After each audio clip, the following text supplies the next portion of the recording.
جیسا کہ میں نے آپ لوگوں کو بتایا تھا کہ آج شب بارات ہے، یعنی کہ 15ویں شعبان کی رات ہے۔ آج عبادات کی رات ہے، رحمتوں برکتوں والی رات ہے، اللہ تبارک و تعالیٰ کے حضور دعائیں مانگنے کی رات ہے۔ تو میں نے آپ لوگوں کو بتایا تھا کہ آج کی رات کے بارے میں آپ لوگوں کو نوافل ادا کرنے کا طریقہ کار بتاؤں گی۔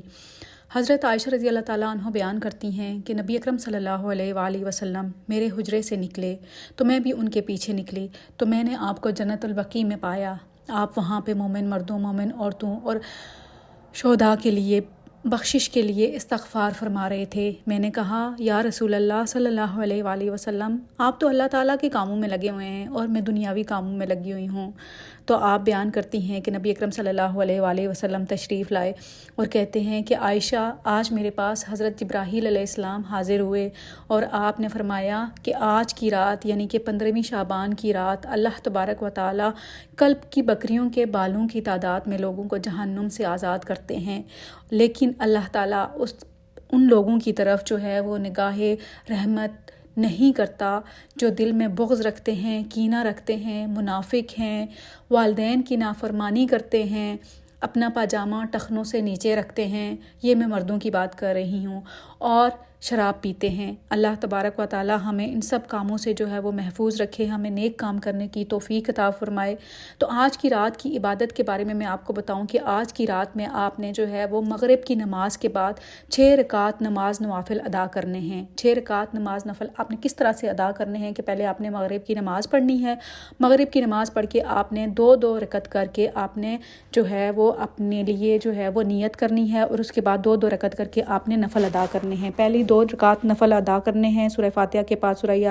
اخلاص یا کوئی بھی سورت آپ کو چھوٹی بڑی آتی ہے آپ انہیں وہ پڑھنی ہے۔ اس کے بعد جو ہے وہ آپ نے 3 مرتبہ سورہ یاسین یا پھر 21 مرتبہ سورہ اخلاص پڑھنی ہے، اور اسی طرح کر کے جو ہے وہ آپ نے 6 نوافل پورے کرنے ہیں 2 رکعت کر کے۔ اور ہر رکعت میں جب آپ دوسری رکعت میں جب سلام پھیر کے 3 مرتبہ سورہ یاسین یا پھر 21 مرتبہ سورہ اخلاص پڑھیں گے تو اس کے بعد آپ نے اللہ تبارک و تعالیٰ سے رو کر گڑ گڑا کر دعا مانگنی ہے، رحمت کی، بخشش کی، اپنی جو ہے وہ مصیبتوں پریشانیوں سے نجات کے لیے، اور آپ نے اپنی جو ہے وہ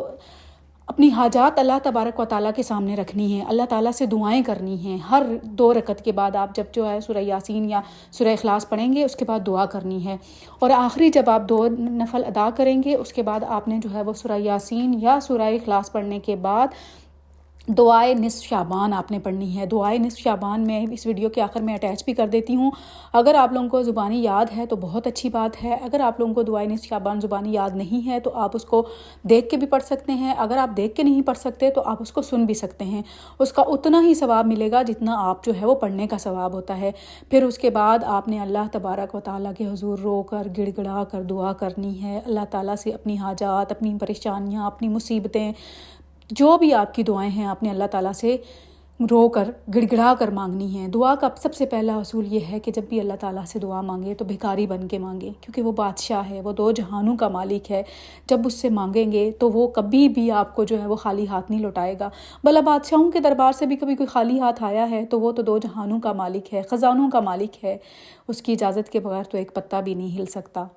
وہ تو کبھی آپ کو خالی نہیں لوٹائے گا۔ صرف آپ کے دل میں یہ یقین ہونا چاہیے، جب آپ دعا مانگو تو دعا سے پہلے ہی آپ کے دل میں یہ یقین ہونا چاہیے کہ اللہ تعالیٰ کبھی آپ کو مایوس نہیں کرے گا، کبھی آپ کو خالی ہاتھ نہیں لوٹائے گا، کیونکہ اس کے پاس تو کسی چیز کی کمی ہے ہی نہیں، ہم اس کے محتاج ہیں، وہ تو کسی کا محتاج نہیں ہے، وہ تو مالک ہے 2 جہانوں کا، کل کائنات کا مالک ہے، وہ تو دینے والا ہے، وہ تو کہتا ہے کہ آؤ میرے دربار میں آ کے مانگو، ہے کوئی مجھ سے مانگنے والا؟ تو اللہ تعالیٰ کے حضور دعا کرنی ہے۔ دعا کرنے کے بعد آپ نے جو ہے وہ اپنے والدین کے لیے، اپنے ماں باپ کے لیے، اپنے پیاروں کے لیے، عزیزوں کے لیے، رشتہ داروں کے لیے، پوری امت مسلمہ کے لیے آپ نے دعا کرنی ہے کہ اللہ تعالیٰ سب کی پریشانیاں، سب کی مصیبتیں دور فرمائے، اللہ تعالیٰ سب کے لیے آسانیاں پیدا کرے، بخشش کی دعا مانگنی ہے، جنت کی دعا مانگنی ہے۔ جنت کی دعا ضروری نہیں ہے کہ کوئی انسان مر جائے تو اس کے لیے مانگی جاتی ہے، جنت کی دعا تو زندہ لوگوں کے لیے بھی مانگی جاتی ہے۔ اپنے والدین کی بخشش کی دعا کریں کہ اللہ تعالیٰ ہمارے والدین کی بخشش فرمائے، ان کو جنت الفردوس میں اعلیٰ مقام عطا فرمائے۔ سب کے لیے دعائیں کرنی ہیں۔ آج کی رات اللہ تعالیٰ سے جو منوانا ہے، جو مانگنا ہے مانگ لیں۔ آج کی رات بہت بابرکت ہے، برکتوں والی رات ہے۔ آج کی رات میں اپنے رب کو راضی کریں اور مجھے امید ہے کہ آپ لوگوں کو آج کی ویڈیو پسند آئی ہوگی. آج کی ویڈیو سے آپ نے جو ہے بینیفٹ حاصل ہوا ہوگا. آج کی رات میں جو ہے وہ میرے لیے بھی دعا کیجیے گا کہ اللہ تعالیٰ میرے لیے بھی آسانیاں پیدا کرے. سب لوگوں کے لیے دعا کیجیے گا اور جو ہے وہ میری ویڈیو کو لائک بھی کیجیے گا اور میرے چینل کو بھی سبسکرائب کیجیے گا. انشاءاللہ نیکسٹ جو ہے وہ آنے والی ویڈیوز بھی آپ لوگوں کو کافی زیادہ جو ہے وہ فائدہ مند ہوں گی آپ لوگوں کے لیے اور آپ لوگ ان سے کافی زیادہ بینیفٹ حاصل کر سکتے ہو. اگر آپ لوگ کسی بھی قسم کا کوئی مجھے سجیشن دینا چاہیں یا کسی قسم کا کوئی کمنٹ کرنا چاہیں تو آپ مجھے کمنٹ باکس میں وہ بھی کر سکتے ہیں. بہت شکریہ آپ لوگوں کا. بس آپ لوگوں نے دعاؤں میں یاد رکھنا ہے, اپنے سارے پیاروں کو دعاؤں میں یاد رکھنا ہے اور ساتھ ہی ساتھ مجھے بھی دعاؤں میں یاد رکھنا ہے. میں بھی انشاءاللہ آج کی رات میں جو ہے وہ جب بھی عبادت کروں گی تو میں پوری امت مسلمہ کے لیے, سارے مسلمانوں کے لیے جو ہے وہ دعا کروں گی کہ اللہ تعالیٰ سب کی پریشانیاں, سب کی مصیبتیں دور فرمائے. اللہ تعالیٰ سب کے لیے آسانیاں پیدا فرمائے. ہم سب کو جو ہے وہ دین کے کاموں پہ جو ہے وہ عمل کرنے کی توفیق عطا فرمائے. اللہ تبارک و تعالیٰ ہمیں برائیوں سے, پریشانیوں سے, مصیبتوں سے جو ہے وہ دور فرمائے. اللہ تعالیٰ ہم سب کے لیے جو ہے وہ آسانیاں پیدا کرے, آسانیوں والے معاملات کرے. ہم اللہ تعالیٰ جو ہے وہ اور ہماری مشکلوں کو دور فرمائے. آمین یا رب العالمین.